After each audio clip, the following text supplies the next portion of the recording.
ಧಾರವಾಡ ನಗರ commissionerate ವ್ಯಾಪ್ತಿಯಲ್ಲಿ ದ್ವಿಚಕ್ರ ವಾಹನ ಸವಾರದಾರರು, ಅದೇ ರೀತಿಯಲ್ಲಿ ಆಟೋ ಮತ್ತು 4 ವೀಲರ್ ಓಡಿಸುವಂಥವ್ರು ಕೂಡ ಮೊಬೈಲ್ ಉಪಯೋಗಿಸಿಕೊಂಡು ವಾಹನ ಚಾಲನೆ ಮಾಡುವಂಥದ್ದು ಭಾಳ ದೊಡ್ಡ ಸಮಸ್ಯೆ. ಸಾರ್ವಜನಿಕರು ಭಾಳಷ್ಟು ಜನ ಇದ್ರ ಬಗ್ಗೆ ನಮಗೆ ಕಂಪ್ಲೇಂಟನ್ನು ಮಾಡಿದ್ದಾರೆ. ಅದರ ಹಿನ್ನೆಲೆಯಲ್ಲಿ ಇವತ್ತು ಮೊಬೈಲ್ ಉಪಯೋಗ ಮಾಡಿಕೊಂಡು ವಾಹನ ಚಾಲನೆ ಮಾಡುವಂಥವ್ರ ಬಗ್ಗೆ ಕ್ರಮ ಕೈಗೊಳ್ಳಲಾಗಿದೆ. ಅದರಲ್ಲಿ ಫೈನ್ ಹಾಕೋದಾದರೆ 2 ವೀಲರ್ಗಳಿಗೆ 1,500, ಅದೇ ರೀತಿ 3 ವೀಲರ್ ಮತ್ತು 4 ವೀಲರ್ ಲೈಟ್ ಮೋಟರ್ ವೆಹಿಕಲ್ ಆಗುತ್ತವೆ ಅದಕ್ಕೆ 3,000ವರೆಗೂ ಫೈನ್ ಹಾಕಲಿಕ್ಕೆ ನಮಗೆ IMV ಆ್ಯಕ್ಟಲ್ಲಿ ಅವಕಾಶ ಇದೆ. ಅದೇ ರೀತಿ ಅವರು ತುಂಬ ಅತಿವೇಗ, ಅಜಾಗರೂಕತೆ ಮತ್ತು ಅಪಾಯಕಾರಿ ರೀತಿಯಲ್ಲಿ ವಾಹನ ಚಲಾವಣೆ ಮಾಡ್ಕೊಂಡು ಬರ್ತಾ ಇದ್ರು ಅಂತಂದರೆ ಪ್ರಕರಣ ದಾಖಲು ಮಾಡುವಂಥದ್ದು ನಮಗೆ BNS ಅಲ್ಲಿ ಅವಕಾಶ ಇದೆ. ಪ್ರಕರಣ ದಾಖಲು ಮಾಡ್ಕೊಳ್ಳುವಂಥದ್ದು ಮತ್ತು ಅವ್ರ ಗಾಡಿ ಸೀಸ್ ಮಾಡುವಂಥದ್ದು, ಮೊಬೈಲ್ ಸೀಸ್ ಮಾಡುವಂಥದ್ದು, ನಂತರ ವೆರಿಫಿಕೇಷನ್ ಮಾಡಿ ಆ ಕೇಸ್ ಅಗತ್ಯ ಕ್ರಮ ಕೈಗೊಳ್ಳಲಿಕ್ಕೆ ಕೂಡ ಅವಕಾಶ ಇದೆ.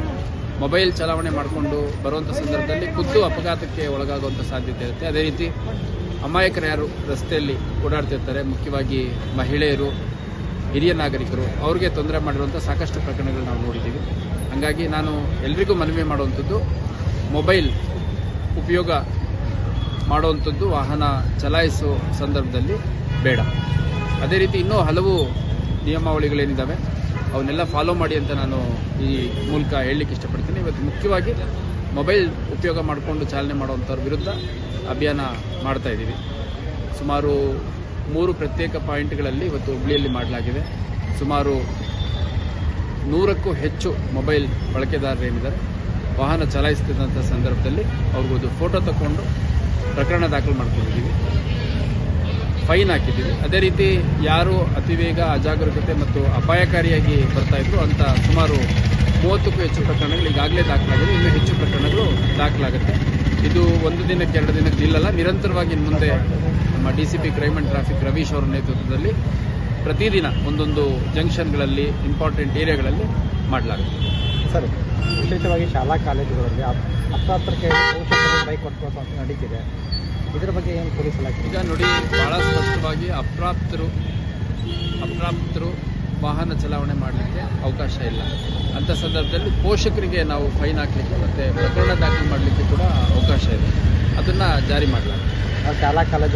ಶಾಲಾ ಕಾಲೇಜುಗಳಲ್ಲಿ ಪ್ರತಿ ಶಾಲಾ ಕಾಲೇಜು ಯಾರು ನಡೆಸ್ತಿದ್ದಾರೆ ಮ್ಯಾನೇಜ್ಮೆಂಟ್ ಅವ್ರ ಜವಾಬ್ದಾರಿ ಆಗುತ್ತೆ. ತಮ್ಮ ಶಾಲೆಗೆ, ತಮ್ಮ ಕಾಲೇಜಿಗೆ ಯಾರು ವಾಹನವನ್ನು ತೊಗೊಂಬರ್ತಾರೆ ಅವ್ರಗಳದ್ದು DL ಇದೆಯಾ, ಅವ್ರುಗಳು ಹೆಲ್ಮೆಟ್ ಹಾಕೊಂಡ್ಬರ್ತಾರ, ಅದೇ ರೀತಿ ಟ್ರಿಪಲ್ ರೈಡಿಂಗ್ ಏನಾದರೂ ಬರ್ತಾರಾ, ಈ ಥರದ್ದೆಲ್ಲ ತಪಾಸಣೆ ಮಾಡಬೇಕಾಗುತ್ತೆ.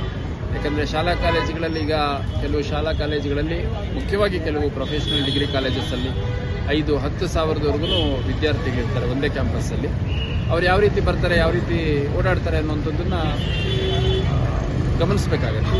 ಯಾಕಂದರೆ ಎಲ್ಲ ಸಂದರ್ಭದಲ್ಲಿ ಅಪಘಾತ ಆದ ತಕ್ಷಣ ನಮ್ಮ ವಿದ್ಯಾರ್ಥಿಗೆ ಅಪಘಾತ ಆಗಿದೆ, ನಮ್ಮ ಶಾಲೆಗಳ ಹತ್ರ, ನಮ್ಮ ಕಾಲೇಜ್ ಹತ್ರ ಅಪಘಾತ ಆಗಿದೆ ಅಂತ ಹೇಳೋದಷ್ಟೇ ಅಲ್ಲ, ಬೇರೆ ಪೀಸ್ ಟೈಮಲ್ಲಿ ಅವ್ರುಗಳು ಏನು ಜವಾಬ್ದಾರಿ ಇದೆ ಅದನ್ನು ಕೂಡ ನಿರ್ವಹಿಸಬೇಕು ಅಂತ ನಾನು ಈ ಮೂಲಕ ಮನವಿ ಮಾಡ್ತೀನಿ. ಮತ್ತು ಪೋಷಕರಿಗೆ ಯಾವುದೇ ಕಾರಣಕ್ಕೂ ತಮ್ಮ ಮಕ್ಕಳು ಯಾರಿಗೆ ವಾಹನ ಚಲಾಯಿಸಲಿಕ್ಕೆ ಬರಲ್ಲ, DL ಇಲ್ಲ, ಅದೇ ರೀತಿ ಗಾಡಿಗೆ ಬೇಕಾಗಿರುವಂಥ ಡಾಕ್ಯುಮೆಂಟ್ಸ್ ಇಲ್ಲ, ಅಂಥವನ್ನ ಅದೆಲ್ಲದಕ್ಕಿಂತ ಮುಖ್ಯವಾಗಿ ಅಪ್ರಾಪ್ತರಲ್ಲಿರ್ತಾರೆ ಅಂಥವ್ರ ಕೈಗೆ ವಾಹನವನ್ನು ಕೊಡಬಾರ್ದು ಅಂತ ನಾನು ಎಲ್ಲ ಪೋಷಕರಿಗೆ ಮನವಿ ಮಾಡಲಿಕ್ಕೆ ಇಷ್ಟಪಡ್ತೇನೆ.